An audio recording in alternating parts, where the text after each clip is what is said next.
بسم اللہ الرحمن الرحیم۔ آج جس ہستی کی ہم بات کر رہے ہیں، افضل البشر بعد الانبیاء، نبی پاک صلی اللہ علیہ وسلم کے یہ وہ صحابی ہیں جو تمام انبیاء کے بعد افضل ہیں۔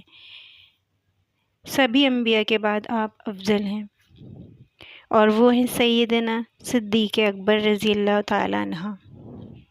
اور آپ کا اسم گرامی عبداللہ، کنیت آپ کی ابو بکر، اور القابات صدیق و عتیق ہے۔ تو آج حضرت ابو بکر صدیق رضی اللہ تعالیٰ عنہ کے بارے میں بات کروں گی۔ ویڈیو پسند آئے تو میرے چینل کو سبسکرائب کیجیے گا اور بیل آئیکن کو پریس کر دیجیے گا تاکہ ہر نئی آنے والی ویڈیو آپ تک ضرور پہنچ جائے، اور ویڈیو کو شیئر کرنا نہیں بھولیے گا۔ آپ زمانہ جاہلیت سے ہی ابھی اسلام بھی آپ نے قبول نہیں کیا تھا، سیدنا حضرت ابو بکر صدیق رضی اللہ تعالیٰ عنہ نے، کہ اس سے پہلے ہی آپ اس لقب سے مشہور تھے، صدیق و عتیق کے لقب سے آپ مشہور تھے، کیونکہ آپ ہمیشہ سچ بولتے تھے۔ عتیق کے معنی ہیں آزاد۔ نبی کریم صلی اللہ علیہ وسلم نے آپ کو خوشخبری دی تھی کہ اے ابو بکر، تم جہنم سے آزاد ہو، اور صدیق کے معنی سچا ہے۔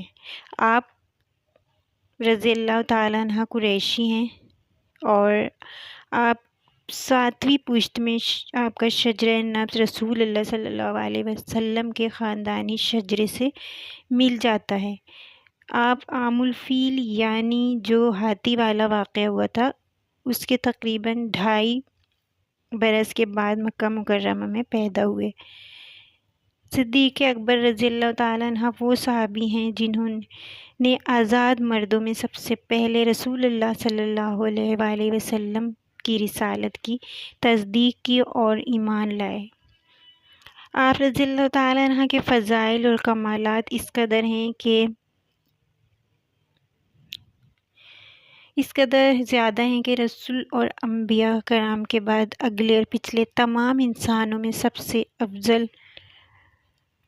و اعلیٰ ہیں، اور اسلام کی خاطر لڑی جانے والی بہت سی لڑائیوں میں شریک ہوئے۔ صلح و جنگ کے فیصلوں میں رسول کریم صلی اللہ علیہ وسلم کے وزیر و مشیر رہے، اور زندگی کے ہر موڑ پر نبی کریم صلی اللہ علیہ وسلم کا ساتھ دے کر جاں نثار ساتھی کا آپ نے حق ادا کیا۔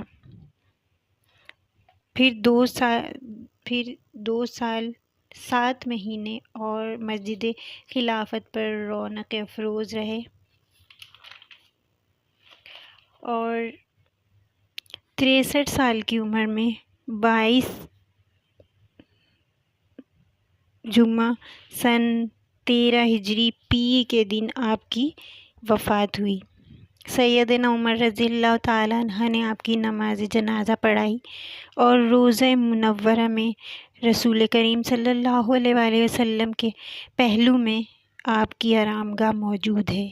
نبی پاک صلی اللہ علیہ وسلم کے ساتھ آج بھی موجود ہے آپ کی آرامگاہ، اور رہتی دنیا میں جب بھی لوگ نبی پاک صلی اللہ علیہ وسلم کو سلام عرض کرنے جاتے ہیں تو صدیق اکبر رضی اللہ تعالیٰ عنہ کو بھی اور حضرت سیدنا عمر رضی اللہ تعالیٰ عنہ کو بھی سلام پیش کرتے ہیں۔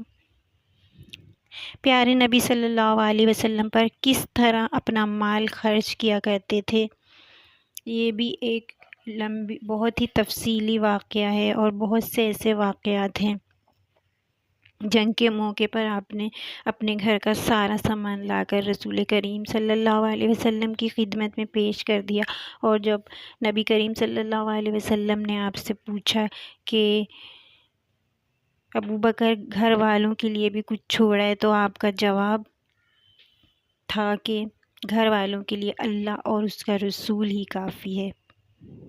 تو یہ ہیں سیدنا صدیق اکبر رضی اللہ تعالیٰ عنہ۔ آپ کی فراست، آپ کا اخلاق بہت اعلیٰ تھا۔ بہت سے واقعات ہیں۔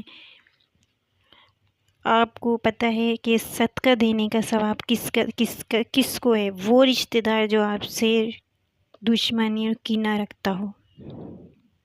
ہے نا مشکل کام؟ وہ شخص جو سارا دن آپ کی برائی کرے، آپ سے کینہ رکھے، بغض رکھے. کیا پیارا مذہب ہے ہمارا کہ آپ اس کو صدقہ دیں، کہ جب آپ اسے تحفہ دیں گے، صدقہ دیں گے تو اس کے دل میں نرمی آ جائے گی. اسلام نرمی کا مذہب ہے، معاف کرنے کا مذہب ہے، درگزر کرنے کا مذہب ہے. تو سیدنا صدیق اکبر رضی اللہ تعالیٰ عنہ کا بھی ایک واقعہ ہے اسی طرح کا. علماء بتاتے ہیں کہ آپ کی فراست کا درگزر کا ایک واقعہ ہے جس پہ اللہ تعالیٰ نے ایک آیت نازل کی. نیکسٹ کسی ویڈیو میں اس واقعے کی ڈیٹیل آپ سے ضرور شیئر کروں گی. ویڈیو پسند آئے تو میرے چینل کو سبسکرائب